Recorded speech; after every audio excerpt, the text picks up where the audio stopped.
الحمد لله رب العالمين والصلاة والسلام على أشرف الأنبياء والمرسلين وعلى آله وصحبه أجمعين ومن تبعهم بإحسان في كل زمان ومكان إلى يوم الدين أما بعد فأعوذ بالله من الشيطان الرجيم بسم الله الرحمن الرحيم يا أيها الذين آمنوا من يرتد منكم عن دينه فسوف يأتي الله بقوم يحبهم ويحبونه أذلة على المؤمنين أعزة على الكافرين يجاهدون في سبيل الله ولا يخافون لومة لائم ذلك فضل الله يؤتيه من يشاء والله واسع عليم صدق الله مولانا العظيم۔ میں نے اس وقت آپ حضرات کے سامنے ایک لمبی آیت تلاوت کی ہے جس میں اللہ تعالیٰ نے اہل اسلام سے خطاب کیا ہے اور یہ بتایا ہے کہ اگر تم دین پر جمے نہ رہے اور دین سے پھر گئے تو اللہ تبارک و تعالی ایک ایسی قوم کو پیدا کریں گے اور تمہاری جگہ پر ان کو لا کر قائم فرمائیں گے جن کے کچھ اوصاف ہیں، کمالات ہیں، خصوصیات ہیں، امتیازات ہیں۔ ایسی قوم کو اللہ تمہارے مقابلے میں لا کر کھڑا کر دے گا۔ میں پہلے آیت کا ترجمہ کروں گا اور پھر اس کے بعد یہ بتانا چاہوں گا کہ اللہ تبارک و تعالی کن صفات کے حاملین کو چاہتے ہیں، کیسے لوگوں کو پسند کرتے ہیں، ان کے اوصاف اور ان کے کمالات اور ان کے امتیازات اور ان کے خصوصیات کیا ہوتے ہیں۔ چنانچہ اللہ تعالیٰ نے فرمایا ہے یا ایھا الذین آمنوا من یرتد منکم عن دینہ، اے ایمان والو تم میں سے جو آدمی دین سے پھر جائے فسوف یأتی اللہ بقوم، تو اللہ کو اس کی کوئی پرواہ نہیں ہے، اللہ ایک اور قوم کو لا کر کھڑا کر دے گا، یحبہم ویحبونہ، جس قوم کو اللہ پسند کریں گے اور وہ لوگ اللہ کو چاہیں گے، اذلۃ علی المؤمنین، وہ مومنوں کے ساتھ تواضع کا معاملہ کرنے والے ہوں گے، اعزۃ علی الکافرین، اور کافروں کے مقابلے میں سخت ہوں گے، یجاہدون فی سبیل اللہ، وہ اللہ کے راستے میں جہاد کریں گے، ولا یخافون لومۃ لائم، اور یہ اللہ کے بندے کسی ملامت کرنے والے کی ملامت کی پرواہ نہ کریں گے، ذالک فضل اللہ یؤتیہ من یشاء، یہ اللہ کا فضل ہے جس کو وہ چاہتا ہے عطا کرتا ہے، واللہ واسع علیم، اور اللہ تبارک و تعالی بہت ہی وسیع الفضل ہے اور بہت زیادہ جاننے والے ہیں۔ یہ ہے آیت کریمہ کا ترجمہ۔ اس آیت سے یہ بات واضح طور پر سامنے آتی ہے کہ اللہ تعالی مسلمانوں میں سے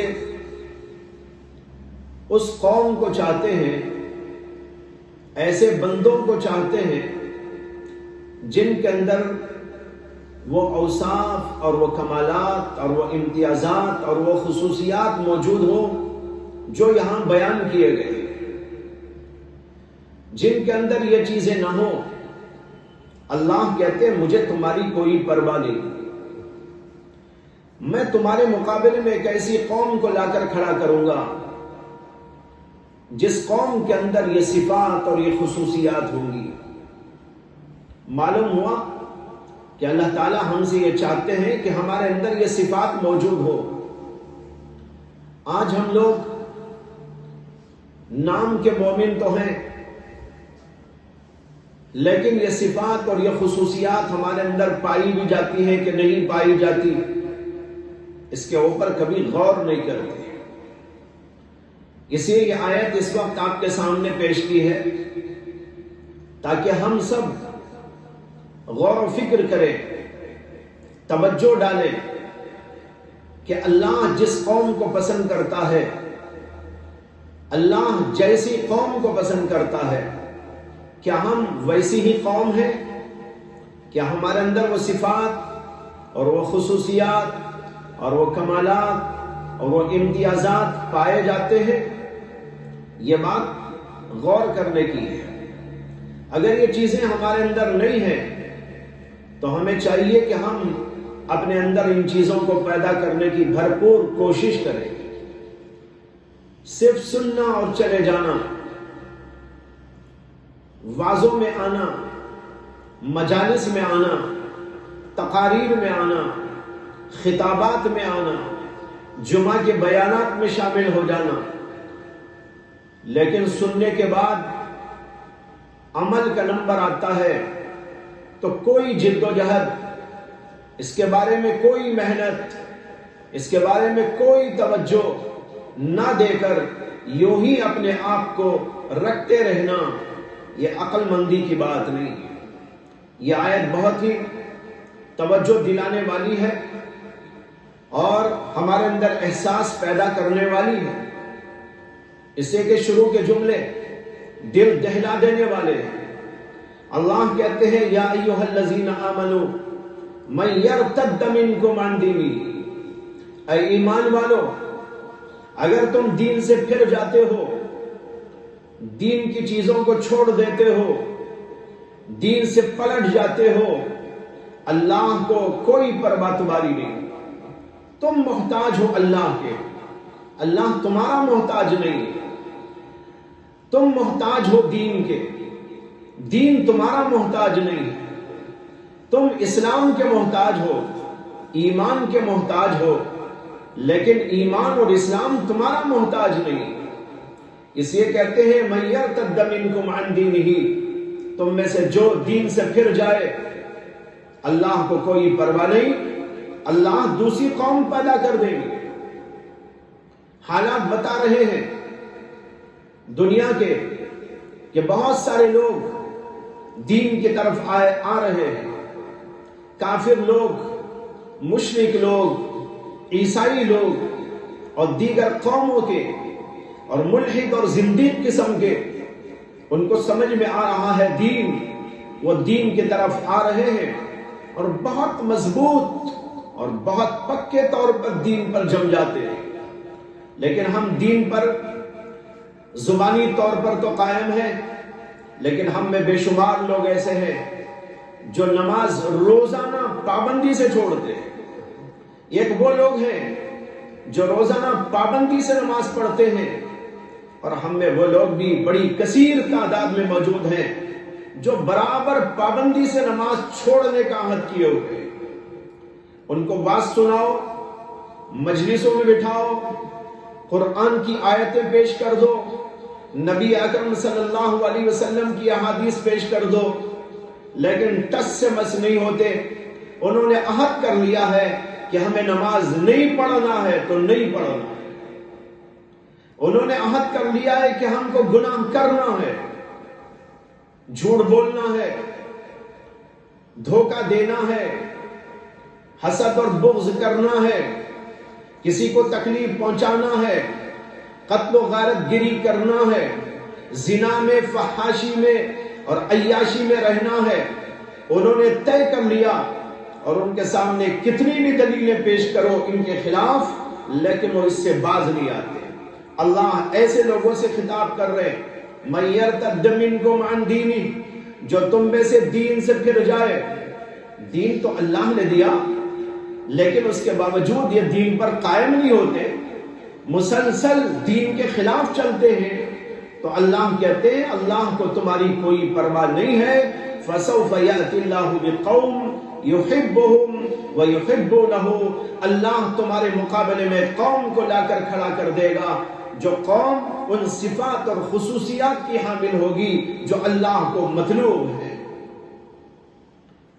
میں نے ابھی اشارہ دیا، اللہ کے بہت سے بندے ایسے ہیں دین پر آ رہے ہیں، جم رہے ہیں، مضبوط طور پر جم رہے ہیں، ان کا دل اسلام کے لیے کشادہ ہو گیا ہے، ان کے دل کے اندر اسلام پورے انشراح اور انبساط کے ساتھ میں جا کے جمع ہو گیا ہے۔ میں نے واقعہ شاید پہلے بھی سنایا ہو، کئی سال پہلے کا، رمضان کا مہینہ تھا، افطار کے بعد میں بیٹھا ہوا تھا، ایک فون آیا، فون اٹھایا تو دوسری طرف سے آواز تھی ایک عورت کی، وہ پوچھ رہی تھی اور کہہ رہی تھی کہ مجھے ایک مسئلہ معلوم کرنا ہے۔ میں نے کہا کیا مسئلہ؟ تو اس نے کہا کہ پہلے تھوڑا سا میں اپنا قصہ عرض کر دیتی ہوں، پھر اس کے بعد آپ سے مسئلہ پوچھوں گی۔ اس لڑکی نے کہا کہ میں میرے ماں باپ کے ساتھ لندن میں رہتی تھی، وہاں سے تعلیم حاصل کرنے کے لیے مجھ کو انڈیا بھیجا گیا، میں ایک کالج کے اندر تعلیم حاصل کر رہی تھی۔ جب کالج کے اندر تعلیم کے دوران میری مسلم ساتھنوں کے ساتھ تعلق پیدا ہوا، ان سے دوستانہ تعلق قائم ہوا، تو میں نے ان کا انداز زندگی دیکھا اور پھر میں نے اسلام کا مطالعہ کیا، مجھے اسلام بہت اچھا لگا، اس کے حقائق، اس کے معارف میری سمجھ میں آ گئے، توحید کا درس سمجھ میں آ گیا، تو میں نے دلی طور پر اسلام قبول کر لیا۔ اسلام قبول کر کر صرف ان میری ساتھنوں کے سامنے اس کا اظہار کیا جو مسلمان وہاں میرے ساتھ میں رہتی تھی،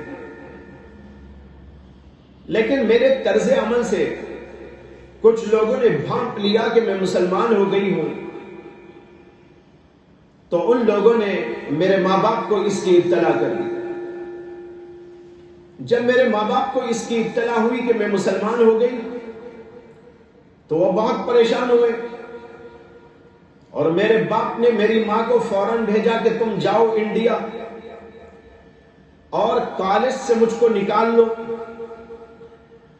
اور جو ہمارا اصلی وطن انڈیا میں ہے جے پور، وہاں پر لے جا کے رکھ لو۔ وہ لڑکی کہہ رہی تھی کہ میری ماں آئی، مجھ کو کالج سے نکالا اور اپنے ساتھ لے گئی، اور میں جے پور میں اس وقت میں ہوں میری ماں کے ساتھ، اور میری ماں مجھے بہت تکلیف دیتی ہے، بہت پریشان کرتی ہے اس بات پر کہ میں مسلمان ہو چکی ہوں، اور مجھے برابر کہتی ہے کہ میں اسلام کو چھوڑ دوں، لیکن میں اسلام چھوڑنے کو تیار نہیں۔ وہ کہہ رہی تھی کہ میری ماں مجھے بہت تکلیف دیتی ہے، وہ چیزیں کھلانے کی کوشش کرتی ہے جو اسلام ناجائز قرار دیتا ہے، مجھے نماز پڑھنے نہیں دیتی، میں کہیں بھی نماز پڑھتی ہوں تو آتی ہے اور مجھے نماز سے اٹھوا دیتی ہے، میں نماز نہیں پڑھ پاتی۔ اب گھر میں میری ماں میرے ساتھ یہ تماشا کرتی ہے اور میں پریشان ہوں کہ میں نماز کیسے پڑھوں، تو میں سوچتی رہتی ہوں، سوچتے سوچتے میرا ذہن ایک بات کی طرف آیا کہ کیا میں بیت الخلاء میں ٹوائلٹ میں جب جاؤں تو وہاں ٹوائلٹ کے اندر جگہ بنا کر نماز پڑھ سکتی ہوں کہ نہیں پڑھ سکتی؟ کہنے لگی مفتی صاحب آپ سے اسی مسئلے کو معلوم کرنے کے لیے میں فون کر رہی ہوں۔ اس نے پورا قصہ سنایا، قصے کے بعد یہ مسئلہ پوچھا کہ میرا دل کہتا ہے کہ گھر میں تو کہیں نماز پڑھنے میری ماں مجھے اجازت نہیں دیتی، تو کیا بیت الخلاء میں ٹوائلٹ میں جب جاتی ہوں وہاں تو ماں آ نہیں سکتی اور آتی نہیں، وہی ایک جگہ ایسی ہے جہاں پر ماں نہیں پہنچ سکتی، تو کیا میں وہاں ٹوائلٹ میں نماز پڑھ لوں تو میری نماز ہو جائے گی؟ بھائیوں بہنوں، جب اس لڑکی نے یہ مسئلہ مجھ سے پوچھا تو میرا دماغ چکر کھانے لگا۔ میں نے کہا دنیا میں ایسے ایسے بھی اللہ کے بندے اور اللہ کی بندیاں ہیں، نماز پڑھنے کا یہ ذوق، نماز پڑھنے کا یہ شوق، نماز پڑھنے کے سلسلے میں وہ اتنی متحسس اور بیدار اور باشعور۔ پھر میں ایک طرف غور کرتا رہا ہمارے مسلمان لوگوں پر کہ کتنے مسلمان ہیں، اذان ہوتی ہے، نماز کی انہیں دعوت دی جاتی ہے، مسجدیں کھلی ہوئی ہیں، لیکن اس کے باوجود نماز پڑھنے کے لیے تیار نہیں۔ تبلیغی جماعت کام کرتی ہے، علماء ترغیبات دیا کرتے ہیں اور فضائل اور مناقب بیان کرتے ہیں، اور نماز نہ پڑھنے کی وعیدیں سنائی جاتی ہیں، قرآن اور حدیث کے سارے مضامین ان کے سامنے رکھے جاتے ہیں، لیکن نماز پڑھنے کو نوجوان تیار نہیں، عورتیں تیار نہیں، ہمارے بوڑھے تیار نہیں۔ یہ اللہ کی بندی ابھی اسلام لائی ہے اور اس کا یہ ذوق کہ نماز نہ چھوٹ جائے، جبکہ اس کے لیے چاروں طرف سے دروازے بند ہیں نماز پڑھ دے۔ وہ پوچھتی ہے مفتی سے کہ کیا میں بیت الخلا میں جا کر نماز پڑھ سکتی ہوں کہ نہیں پڑھ سکتی؟ میرا دماغ چکر کھانے لگا۔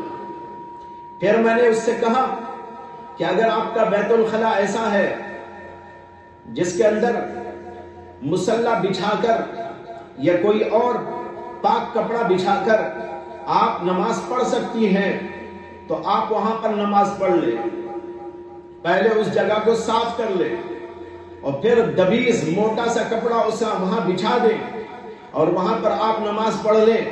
اور میں نے اس سے کہا کہ تمہاری یہ نماز بہت سارے ان لوگوں کی نماز پر جو مسجدوں میں پڑھتے ہیں، میرا خیال ہے کہ ان سب سے بھاری ہو جائے۔ اگرچہ تمہاری نماز بیت الخلا میں ہے، لیکن اللہ تو دلوں کو دیکھتا ہے۔ حدیث میں آتا ہے، اللہ کے نبی علیہ السلام نے فرمایا، ان اللہ لا ينظر الى صورکم واشکالکم، اللہ تمہاری صورتوں کو نہیں دیکھتا، اللہ تمہاری شکلوں کو نہیں دیکھتا، بلکہ اللہ تو تمہاری نیتوں کو، تمہارے اعمال کو دیکھتا ہے۔ لہذا اللہ تو تمہاری نیت کو دیکھ رہا ہے، تمہارے اللہ سے تعلق کو دیکھ رہا ہے۔ تمہارا وہاں پر نماز پڑھنا بلا شک و شبہ بہت بھاری اور بہت ہی عظیم بات ہوگی، اللہ ضرور قبول کر لے گی۔ یہ واقعہ میں نے اس لیے سنایا کہ دیکھو اللہ کہتے ہیں فَسَوْفَ يَأْتِ اللَّهُ بِقَوْمٍ، اگر تم نماز نہیں پڑھتے، تم روزہ نہیں رکھتے، تم دین پر قائم نہیں ہوتے، تم کو دین اچھا نہیں لگتا، تم پردہ نہیں کرتے اور دیگر احکامات پر تم نہیں چلتے، اللہ کو تمہاری کوئی پرواہ نہیں ہے، اللہ تمہارے مقابلے میں قوم کو لا کے کھڑا کر دے گا۔ دیکھو کیسے کیسے لوگوں کو اللہ لا کے کھڑا کر رہا ہے۔ فَسَوْفَ يَأْتِ اللَّهُ بِقَوْمٍ، وہ قوم کیسی ہوگی؟ اللہ کو کیسی قوم مطلوب ہے؟ کیسی صفات والی قوم مطلوب ہے؟ آگے اللہ نے اس کا ذکر کیا اور فرمایا يُحِبُّهُمْ وَيُحِبُّونَهُ، اللہ ایسی قوم کو لا کے کھڑا کریں گے جو قوم کہ اللہ ان سے محبت کریں گے اور وہ قوم اللہ سے محبت کرے گی۔ معلوم ہوا کہ اللہ ایسے لوگوں کو چاہتے ہیں جو اللہ سے بے پناہ محبت رکھنے والے ہو۔ یہاں اصل میں تو اللہ کو یہ بیان کرنا تھا کہ اللہ ایسی قوم کو لا کے کھڑا کریں گے جو اللہ کو چاہنے والی ہوگی، اللہ سے بے پناہ محبت کرنے والی ہوگی، لیکن اس سے پہلے اللہ نے کہا یحبہم، ایسی قوم کو اللہ لا کے کھڑا کریں گے جنہیں اللہ چاہیں گے اور وہ اللہ کو چاہے۔ اس میں نکتہ یہ ہے کہ اگر کوئی بندہ اللہ کو چاہتا ہے تو اس لیے چاہتا ہے کہ اللہ اس کو چاہتا ہے. اگر اللہ نہ چاہے تو بندے کا کیا منہ کہ وہ اللہ کو چاہے. پہلے تو اللہ محبت کرتے ہیں، اللہ کی توجہ ہوتی ہے، تب جا کر بندے کے دل کے اندر اللہ کی محبت انگڑائیاں لینی شروع کرتی ہے. اگر اللہ محبت نہ کرے بندے سے تو بندہ اللہ سے قیامت تک محبت نہیں کر سکتا. اس سے کہا یحبہم ویحبونا. جیسے ایک قصہ ہے، ایک باندی کا قصہ. ایک صاحب تھے، ان کی ایک باندی تھی، بڑی نیک، بڑی عبادت گزار، تہجد گزار، ذاکر و شاغل، رات بھر عبادت کرتی رہتی اور اس کا آقا اور اس کے گھر والے سوتے رہتے تھے. روزانہ یہی معمول تھا کہ وہ دن بھر کام کاج کرتی اور جب رات ہوتی تھی تو کھڑے ہو کر اللہ کی عبادت کرتی تھی، دعائیں مانگتی تھی، ذکر اذکار کرتی تھی، لمبے لمبے سجدے کرتی تھی، لمبے لمبے رکوع کرتی تھی. ایک بار ایسا ہوا کہ اس کے آقا کی نیند کھل گئی تو وہ دیکھ رہا تھا کہ اس کی باندی عبادت کر رہی ہے، سجدہ اور رکوع، نماز، ذکر اذکار اور دعائیں. وہ پڑے پڑے اس کو دیکھتا رہا، دیکھتا رہا، دیکھتا رہا. اسی درمیان میں اس باندی نے اللہ سے دعا کرنی شروع کی اور دعا میں کہنے لگی کہ اے اللہ، میں آپ کو اس محبت کا واسطہ دیتی ہوں جو آپ کو میرے سے ہے. اے اللہ، میں آپ کو اس محبت کا واسطہ دیتی ہوں جو آپ کو میرے سے ہے. جب یہ کہا اس نے تو اس کا آقا جو پڑا ہوا منظر دیکھ رہا تھا، اس نے سوتے سوتے ہی اس کو ٹوک دیا، لیٹے لیٹے اس کو ٹوک دیا اور کہنے لگا کہ ارے باندی کیا بول رہی ہے؟ یہ بول رہی ہے کہ اے اللہ، اس محبت کے واسطے سے جو تجھے میرے سے ہے. نہیں، ایسا مت بول. اس کے بجائے یہ بولنا اے اللہ، تجھے اس محبت کا واسطہ جو مجھے تیرے سے ہے. تو وہ باندی کہنے لگی اپنے آقا سے کہ جناب آپ سو جائیے، سو جائیے، آپ کو کیا خبر اس کی. پھر کہنے لگی اگر اس اللہ کو میرے سے محبت نہ ہوتی تو مجھے کیوں جگاتا اور تجھے کیوں سلاتا. یہ اسی کی محبت ہے، اسی کی محبت کا نتیجہ ہے کہ اس اللہ کی محبت کی وجہ سے میں بیدار ہوں، نیند نہیں آتی مجھے. جب تک نماز نہ پڑھوں، جب تک اس پروردگار کا نام نہ لے لوں، جب تک اس کے سامنے عاجزی نہ کر لوں، جب تک اس کے سامنے عرض و نیاز نہ کر لوں. اور تم سوتے پڑے ہوئے ہو. معلوم ہوا کہ اللہ کو میرے سے محبت ہے، اس لیے میں جاگ رہی ہوں، اور تمہارے سے اللہ کو محبت نہیں ہے، اس لیے تم سو رہے ہو. یہی نقطہ ہے جس کی وجہ سے یہاں اللہ تعالیٰ نے کہا یحبہم. اللہ ایک قوم کو لا کے کھڑا کریں گے جو قوم ایسی ہوگی کہ اللہ ان کو چاہیں گے، وَيُحِبُّونَهُ، اور وہ لوگ اللہ کو چاہیں. تو پہلے اللہ کی محبت اور پھر اس پر مرتب ہوتی ہے بندوں کی محبت. بندے اللہ سے محبت کرتے ہیں. معلوم ہوا کہ اللہ ایسی قوم کو چاہتے ہیں جو قوم اللہ سے بے پناہ محبت رکھتی ہو. آج ہم سب کو اپنا جائزہ لینا ہے، کیا ہم اللہ کی اس شرط کو پورا کر رہے ہیں؟ اللہ تو ہم سے یہ چاہتے ہیں کہ تم اللہ سے بے پناہ محبت کرو. کسی چیز کی ایسی محبت نہیں، نہ ماں باپ سے ایسی محبت، نہ بیوی بچوں سے ایسی محبت، نہ مال و دولت سے ایسی محبت، نہ کسی چیز سے ایسی محبت. نہ تجارت کی منڈیوں سے تمہیں ایسی محبت، نہ اپنی تجارتوں سے ایسی محبت، تمام چیزوں سے بڑھ کر اللہ کی محبت ہو۔ یہ بے پناہ اللہ کی محبت مومن سے اس کا مطالبہ ہے۔ لیکن آج ہم اس شرط کو کہاں پوری کر رہے ہیں؟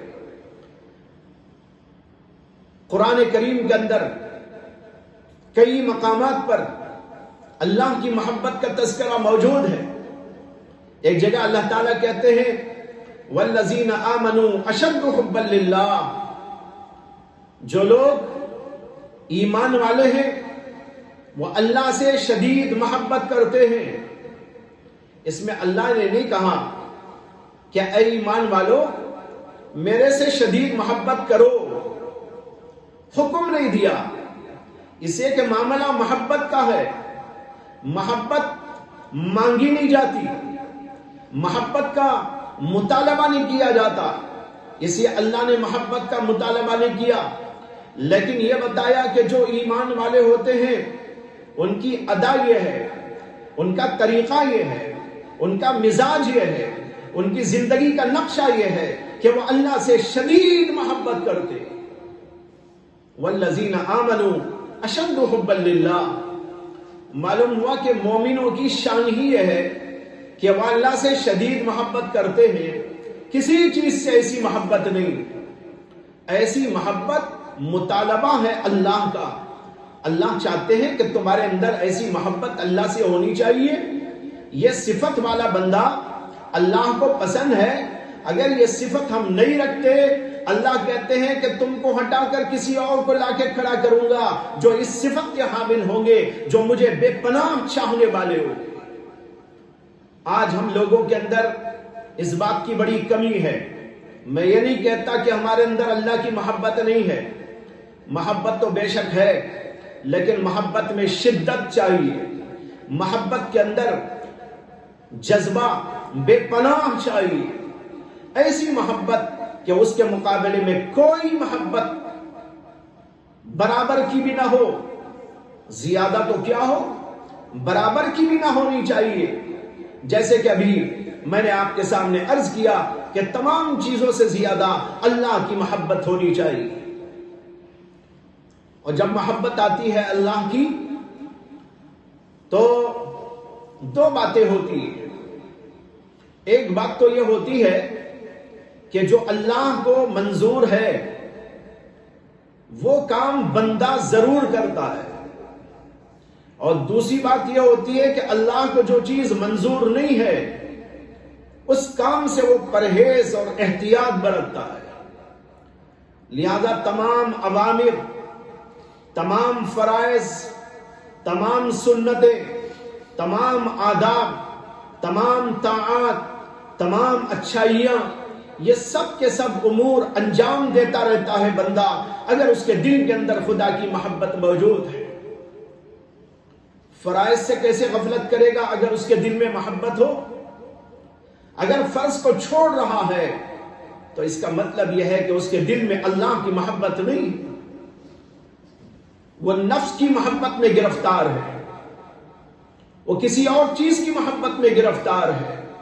اگر اس کے دل میں اللہ کی محبت ہوتی، مؤذن پکارتا حی علی الصلاۃ حی علی الفلاح، اور یہ بندہ سوتا رہ جائے اور یہ بندہ اپنے کام میں مصروف رہ جائے، اپنی تجارت کی منڈی میں بیٹھا رہے یا اور کسی کام دھام میں یا کسی حرکت کے اندر مبتلا رہے، کیسے ہو سکتا ہے جب اللہ کا منادی اعلان کرے تو اللہ کی محبت والا بندہ ہر چیز کو چھوڑ کر اللہ کے لیے لبیک کہتا ہوا جاتا ہے۔ اسی طرح تمام طاعات اور عبادات اور نیکیاں، جو کچھ بھی اللہ کو منظور ہے، جو بھی چیزیں اللہ کو محبوب ہیں، جو اللہ کو محبوب، وہ اس کے محبوب کو اور اس کے محب کو محبوب ہوا کرتی ہے۔ ایسا نہیں ہو سکتا کہ اللہ تو ایک بات کو چاہے اور ہم اللہ کی محبت کرتے ہوئے بھی اس کام کو انجام نہ دیں، ایسا بالکل نہیں ہو سکتا۔ اسی آپ اپنا جائزہ لیں کہ ہمارے اندر محبت ہے کہ نہیں ہے، اور یہ جائزہ لیں کہ اگر محبت ہے تو ایسی محبت بھی ہے کہ نہیں ہے کہ اللہ کا حکم آئے اللہ کا امر آئے، اللہ کی چاہت سامنے آئے، اللہ تعالیٰ کی کوئی بات منظور ہو، وہ ہم کر رہے ہیں کہ نہیں کر رہے. لہذا جو لوگ نمازوں کو چھوڑتے ہیں، طاعات کو چھوڑتے ہیں، نیکیوں کو چھوڑتے ہیں، معلوم ہوتا ہے کہ ان کے دلوں کے اندر اللہ کی محبت سچے طور پر موجود ہے. اور دوسری بات یہ ہے کہ بعض چیزیں تو فرض ہوتی ہیں اور بعض چیزیں وہ ہوتی ہیں جو فرض کا درجہ تو نہیں رکھتی، لیکن محبت کا تقاضا ہوتا ہے کہ اس کو بھی پورا کیا جائے. جیسے کہ تہجد، اللہ کا ذکر، قرآن کریم کی تلاوت، یہ اگرچہ فرض کا درجہ تو نہیں رکھتی، لیکن جو اللہ کو چاہتا ہے وہ اللہ کے لیے تہجد نہ پڑھے کیسے ہو سکتا ہے؟ اس کے دل کے اندر بے چینی پیدا ہو جاتی ہے. رات ہوتی ہے تو اس کا دل اندر سے تڑپتا ہے کہ ساری دنیا سو جائے، میں اللہ کے سامنے کھڑا ہو جاؤں، ساری دنیا اپنے کام میں مصروف ہو جائے، میں اللہ کے سامنے عرض و نیاز کے اندر مشغول ہو جاؤں. یہ اس آدمی کی چاہت ہوتی ہے جس کے دل کے اندر اللہ کی چاہت ہوا کرتی. حدیث میں آتا ہے کہ ایک دفعہ نبی اکرم صلی اللہ علیہ وسلم حضرت عائشہ صدیقہ رضی اللہ تعالی عنہا کے گھر آئے. ان کی باری کا دن تھا. کچھ حضرات کہتے ہیں کہ ہم ایک بار حضرت عائشہ صدیقہ رضی اللہ تعالی عنہا کی خدمت میں گئے اور ان سے جا کر ہم نے پوچھا کہ نبی اکرم صلی اللہ علیہ وسلم کی کوئی عجیب ترین بات آپ نے دیکھی ہو تو بتا دے. حضرت عائشہ نے فرمایا، ارے بھائی حضور کی کون سی بات ایسی ہے جو عجیب نہیں؟ آپ کی پوری زندگی عجیب ہے، آپ کی پوری زندگی نرالی ہے، عام لوگوں کی زندگی سے بالکل مختلف. اور پھر انہوں نے کہا کہ ایک دفعہ رات کا وقت تھا، کافی وقت گزر گیا تھا، نبی اکرم صلی اللہ علیہ وسلم اپنے کام دھام سے فارغ ہو کر میرے پاس تشریف لائے اور میرے پاس لیٹ گئے. میں نے حضور کو اپنے قریب کر لیا، لیکن کچھ دیر کے بعد اللہ کے نبی علیہ السلام نے فرمایا، عائشہ میں اللہ کی عبادت کرنا چاہتا ہوں، مجھ کو چھوڑ دے. حضرت عائشہ صدیقہ فرماتی ہے کہ میں نے عرض کیا کہ یا رسول اللہ، مجھے آپ سب سے زیادہ محبوب ہیں اور آپ کا میرے قریب ہونا اس سے زیادہ میرے لیے باعث خوشی اور باعث فرحت کیا چیز ہو سکتی ہے. لیکن اگر آپ یہ چاہتے ہیں کہ اللہ کی عبادت کے لیے جائیں تو مجھے بھی یہ بات منظور ہے. اللہ کے نبی علیہ السلام اٹھے، مشکیزے سے آپ نے پانی لیا، وضو فرمایا اور پھر اس کے بعد نماز پڑھنے کھڑے ہو گئے. یہ دیکھو کیسا عجیب منظر ہے، رات کا وقت ہے، بیوی اور وہ بھی محبوب ترین بیوی موجود ہے، لیکن اللہ کے نبی علیہ السلام اللہ کے دربار میں جا کے کھڑے ہو جاتے ہیں، عرض و نیاز کرتے ہیں، نماز پر نماز پڑھتے ہیں اور پھر اس کے بعد روتے ہیں. حضرت عائشہ صدیقہ رضی اللہ تعالی عنہا فرماتی ہیں کہ سرور عالم صلی اللہ علیہ وسلم رونے لگے، روتے روتے ہچکیاں بن گئی، آپ کی داڑھی مبارک تر ہو گئی اور پھر وہ قطرے اور بڑھتے رہے یہاں تک کہ زمین تر ہو گئی. یہ واقعہ سنایا حضرت عائشہ صدیقہ رضی اللہ تعالی عنہا نے ان لوگوں کے سوال کے جواب میں جنہوں نے پوچھا تھا کہ نبی اکرم صلی اللہ علیہ وسلم کی کوئی عجیب ترین بات آپ نے دیکھی ہو تو سنا دے. انہوں نے کہا یہ ہے عجیب ترین بات، یہ ہوتا ہے اللہ کے عشق کا معاملہ، یہ ہوتی ہے اللہ کی محبت. جس کے دل کے اندر یہ محبت ہو وہ اسے رات میں بھی اللہ کے دربار میں کھڑا کر دیتی ہے. واقعہ لکھا ہے ایک عابدہ زاہدہ خاتون کا کہ جب رات کا وقت ہوتا تو وہ غسل فرماتی، بہترین کپڑے زیب تن فرماتی اور بڑی خوش نظر آتی۔ ان کو کسی نے پوچھا کہ ہم رات میں آپ کو دیکھتے ہیں کہ دن میں تو آپ کے اندر وہ بات نہیں ہوتی، لیکن جو رات آتی ہے تو آپ کی کیفیت بدل جاتی ہے، آپ غسل بھی کرتی ہیں، کپڑے بھی اچھے پہن لیتی ہیں، آپ کے اوپر حشاشیت بشاشیت کا ایک منظر نظر آتا ہے، خوشی اور انبساط کا معاملہ نظر آتا ہے، آخر کیا بات ہے؟ انہوں نے کہا جب رات آتی ہے تو میرے دل کے اندر یہ بات پیدا ہوتی ہے کہ میں ابھی اللہ کے دربار میں جانا ہے، اللہ سے ملاقات کرنی ہے، اللہ کے دربار میں کھڑے ہو کر عبادت کرنا ہے، تو مجھے اتنا انشراح ہوتا ہے اور اس قدر خوشی اور فرحت محسوس ہوتی ہے کہ اس کا اثر تم میرے چہرے پر اور میری باتوں پر، میرے کاموں پر بھی دیکھتے ہو۔ یہ ہے اللہ کی محبت کا اثر۔ آج جو لوگ فرائض تک میں غفلت کرتے ہیں، ذرا سوچیں وہ لوگ کہ اس مقام کو کیسے پائے۔ اسی طرح ذکر و اذکار اللہ کی محبت کا تقاضا ہوتا ہے۔ قرآن کریم کے اندر اللہ نے فرمایا یا ایھا الذین آمنوا اذکروا اللہ ذکرا کثیرا، اے ایمان والو اللہ تعالیٰ کو کثرت کے ساتھ میں یاد کرو، اللہ کا ذکر کثرت کے ساتھ میں کیا کرو۔ تو ایک طرف تہجد، اس کی پابندی اللہ کی محبت کا تقاضا ہے، اسی طرح ذکر و اذکار اور قرآن کریم کی تلاوت یہ بھی اللہ کی محبت کا تقاضا ہے۔ جس کے دل کے اندر اللہ کی محبت ہو وہ اللہ کا نام لیے بغیر سو نہیں سکتا، وہ اللہ کا نام لیے بغیر اٹھ نہیں سکتا، وہ اللہ کا نام لیے بغیر کوئی کام نہیں کر سکتا۔ اس کے دل کے اندر اللہ کی محبت جاگزی ہوتی ہے، اس لیے اس کا دل اور اس کی زبان سب اللہ کے ذکر میں لگے رہتے ہیں۔ یہ ادائیں ہوتی ہیں ان لوگوں کی جو اللہ کو چاہنے والے۔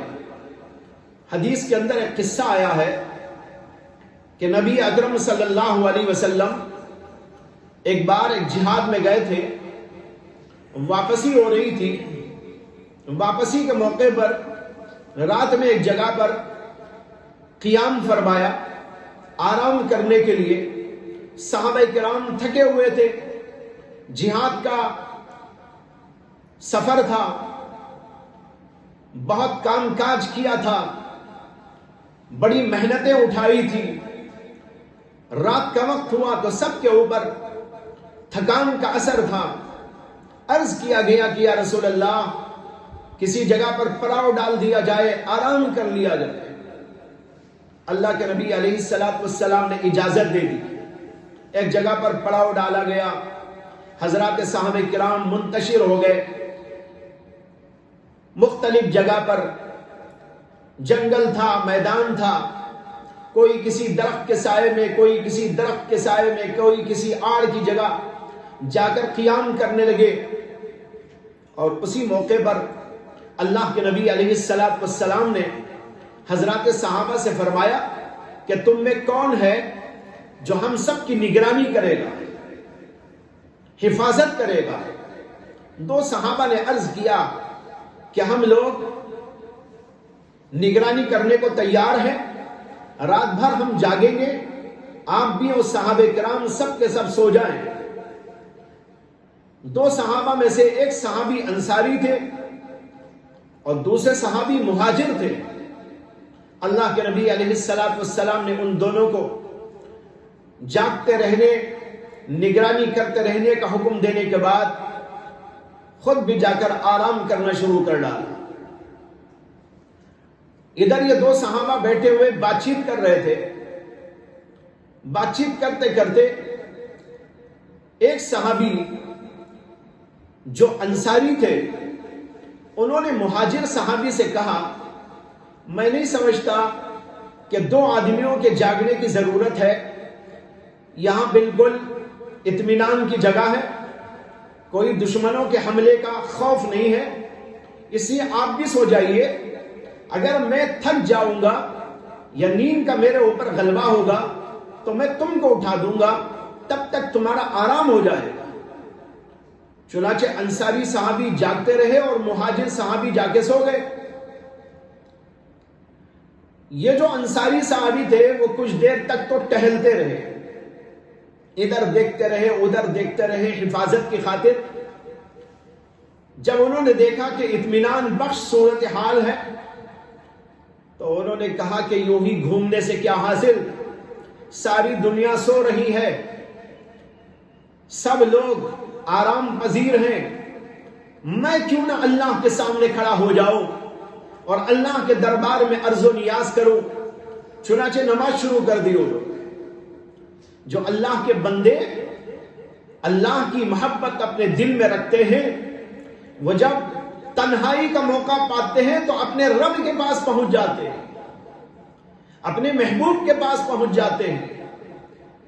جیسے کہ کوئی کسی کا عاشق ہو تو اسے موقع ملتا ہے تو وہ اپنے دنیا دار اور دنیا کی فانی چیزوں کی طرف چلا جاتا ہے۔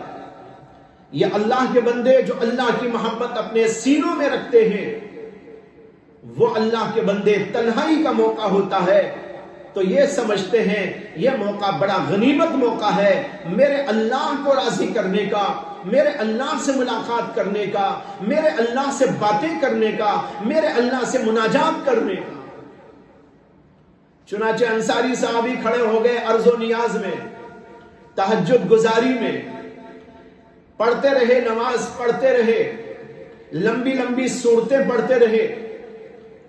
اسی درمیان میں ایک دشمن خدا، دشمن رسول نے دور سے ان کو دیکھ لیا اور ان کے اوپر تیر برسانا شروع کر ڈالا۔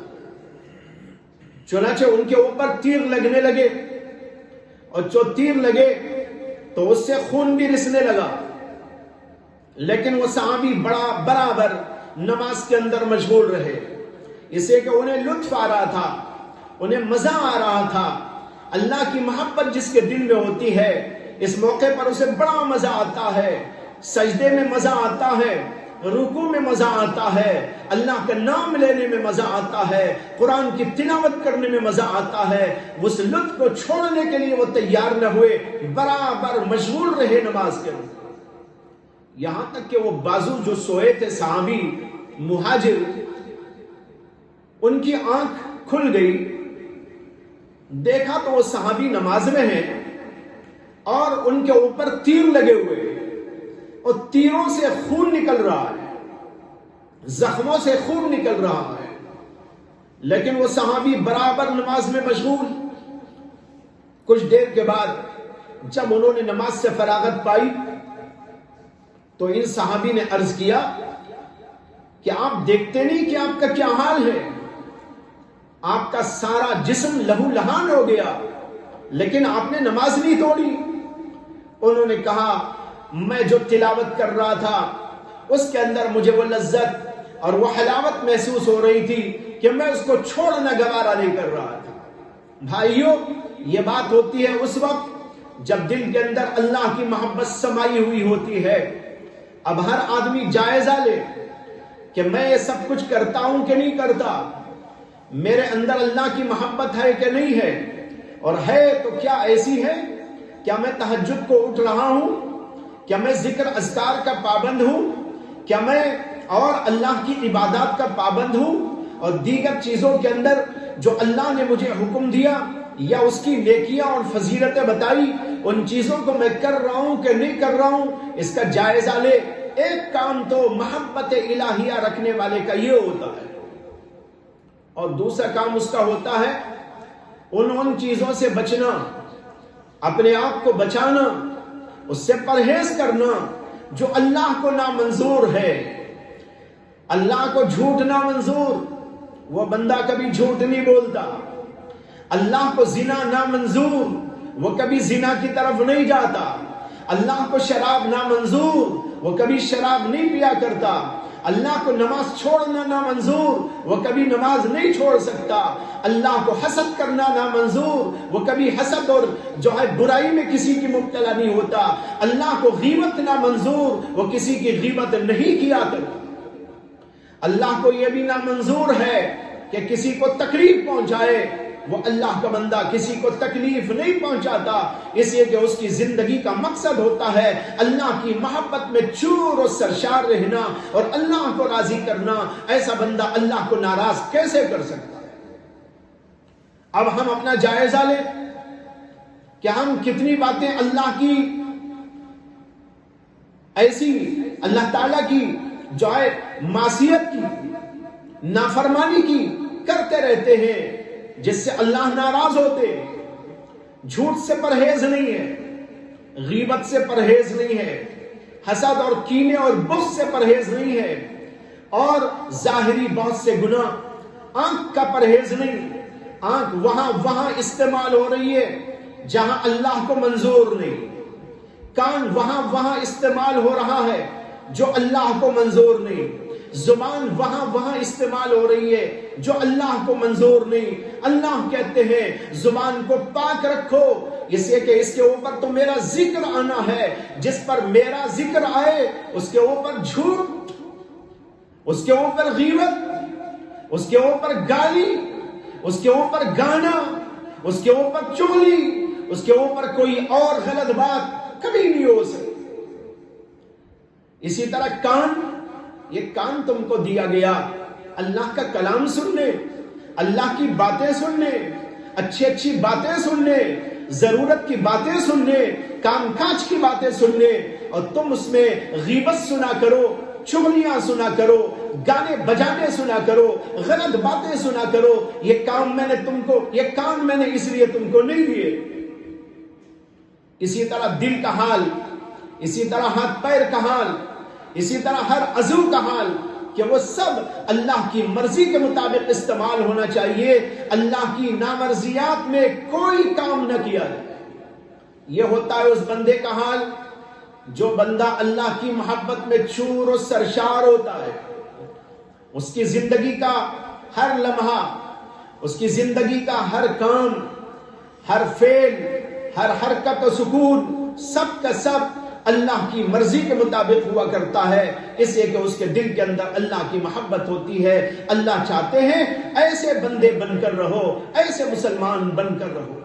یہ ایک علامت ہے جس کو آج میں نے عرض کیا آپ کے سامنے، کہ اللہ کہتے ہیں کہ اگر تم دین پر قائم نہیں ہوتے، دین کو چھوڑ کر دین سے پھر جاتے ہو، اللہ کو تمہاری کوئی پرواہ نہیں۔ اللہ ایک قوم کو لا کے کھڑا کرے گا، ایسی قوم جس سے اللہ محبت کریں گے اور وہ اللہ سے محبت کریں گے، اور جو اللہ سے محبت کرنے والے ہوتے ہیں وہ ایسے ہوتے ہیں جس کا میں نے تھوڑا سا ذکر آپ کے سامنے کر دیا۔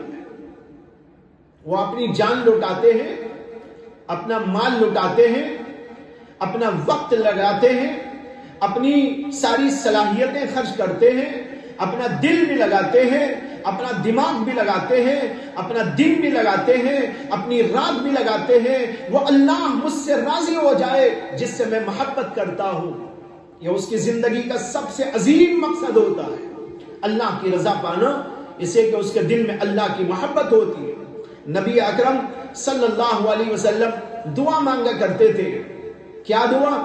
اللہم انی اسألک حبک، اے اللہ میں آپ کی محبت آپ سے مانگتا ہوں، آپ کی محبت کا سوال آپ سے ہی کرتا ہوں، آپ ہی مجھ کو محبت عطا کر دیجئے۔ اللہ کے نبی علیہ السلام دعا کرتے تھے، اور ایک دعا اللہ کے نبی علیہ السلام کی یہ بھی ہے جو احادیث کے اندر آئی کہ آپ دعا کرتے تھے، اللہم اجعل حبک احب الاشیاء الی واجعل خشیتک اخوف الاشیاء عندی واقطع عنی حاجات الدنیا بالشوق الى لقائک واذا اقررت اعین اہل الدنیا من دنیاہم فاقرر عینی من عبادتک۔ کیا پیاری دعا ہے، کیا عجیب مضمون ہے، کیا بھاری بھرکم مضمون ہے۔ یہ وہی کہہ سکتا ہے، وہی کر سکتا ہے جس کے دل کے اندر خدا کی محبت سمائی ہوئی۔ دعا میں آپ کہتے ہیں اللہم اجعل حبک احب الاشیاء الی، اے اللہ میرے دل کے اندر آپ کی محبت تمام چیزوں کی محبت سے زیادہ بھر دیجیے، کسی چیز کی ایسی محبت نہ ہو۔ اور کہا واجعل خشیتک اخوف الاشیاء عندی، اور آپ کا خوف بھی سب چیزوں سے زیادہ میرے دل میں ہو۔ وقت عنی حاجات الدنیا بالشوق الی لقائک، اور آپ سے ملاقات کا شوق دے کر مجھے دنیا کے تمام بکھیڑوں سے الگ کر دیجئے۔ وقت عنی حاجات الدنیا، دنیا کی تمام چیزوں سے، دنیا کے تمام بکھیڑوں سے مجھ کو منقطع کر دیجئے۔ بالشوق الی لقائک، آپ سے ملاقات کا شوق دے کر۔ یہ دیکھو وہی بندہ تو کہہ سکتا ہے جس بندے کے دل میں خدا کی محبت سمائی ہوئی ہو، وہ اللہ سے ملاقات کرنا چاہتا ہے، وہ اللہ سے ملاقات کا شوق چاہتا ہے۔ اللہ کے نبی شوق بھی مانگتے تھے اللہ سے، اور یہاں کہتے ہیں دنیا کے تمام بکھیڑوں کو میرے سے منقطع کر کے آپ کا شوق عطا کر دیجیے۔ اور کہتے ہیں وَإِذَا أَقْرَرْتَ أَعْيُنَ أَهْلِ الدُّنْيَا مِن دُنْيَاهُمْ فَأَقْرِرْ عَيْنِي مِنْ عِبَادَتِكَ، اے اللہ جہاں آپ دنیا والوں کو دنیا دے کر ان کی آنکھوں کو ٹھنڈا کرتے ہیں، وہاں مجھے آپ اپنی عبادت کا ذوق دے کر میری آنکھوں کو ٹھنڈک پہنچا دیجیے۔ ایسی دعا کبھی آپ نے سنی ہے؟ کسی بندے نے مانگی ہو؟ یہ نبی ہی کا حصہ ہے اور ہمارے نبی علیہ السلام کا حصہ ہے۔ آپ کہتے ہیں اے اللہ جہاں آپ دنیا والوں کو دنیا دیتے ہیں اور دنیا سے ان کی آنکھوں کو ٹھنڈک، اسے کہ دنیا والوں کی آنکھیں تو دنیا کی چیزوں سے ٹھنڈک پاتی ہیں، ان کو مال ملے، ان کو سونا ملے، ان کو چاندی ملے، ان کو ہیرے ملے، ان کو جواہرات ملے، ان کو دنیا کے مکانات ملے، عیش و عشرت کے سامان ملے، کھانا اور پینا ملے، اس سے ان کی آنکھیں ٹھنڈی ہوتی ہیں۔ اے اللہ آپ دنیا والوں کو یہ دے کر ان کی آنکھوں کو ٹھنڈک پہنچا دیجئے، لیکن مجھے یہ نہیں چاہیے۔ مجھے کیا چاہیے؟ مجھے آپ کی عبادت کا ذوق دے کر میری آنکھوں کو ٹھنڈک پہنچائیے۔ یہ بندہ وہی ہے جس کے دل کے اندر محبت ہوتی ہے، جس سے ایسے الفاظ نکل سکتے ہیں۔ یہ محمد عربی صلی اللہ علیہ وسلم کی دعا ہے، عجیب دعا۔ اس دعا کو ہمیں بھی مانگتے رہنا چاہیے، اس کو یاد کر لیجئے، یاد کر کے اپنی دعاؤں کے اندر اس کو شامل کیجئے اور اللہ سے کہیے کہ اللہ آپ دنیا والوں کو دنیا دیجئے، لیکن مجھے آپ کے سجدے کا شوق ہے، مجھے آپ کے سامنے رکوع کا شوق ہے، مجھے آپ کے سامنے پڑے رہنے کا شوق ہے، مجھے آپ کے سامنے گرے رہنے کا شوق ہے، مجھے آپ کے سامنے عاجز بندہ بن کر رہنے کا شوق ہے۔ میں آپ کے سامنے گرا رہوں، پڑا رہو، عاجزی اور جو ہے تواضع کرتا رہو، اس طرح آپ کی عبادت میں لگ جاؤ، یہ میرا شوق ہے۔ اس شوق کو دے کر میری آنکھوں کو ٹھنڈک پہنچائی۔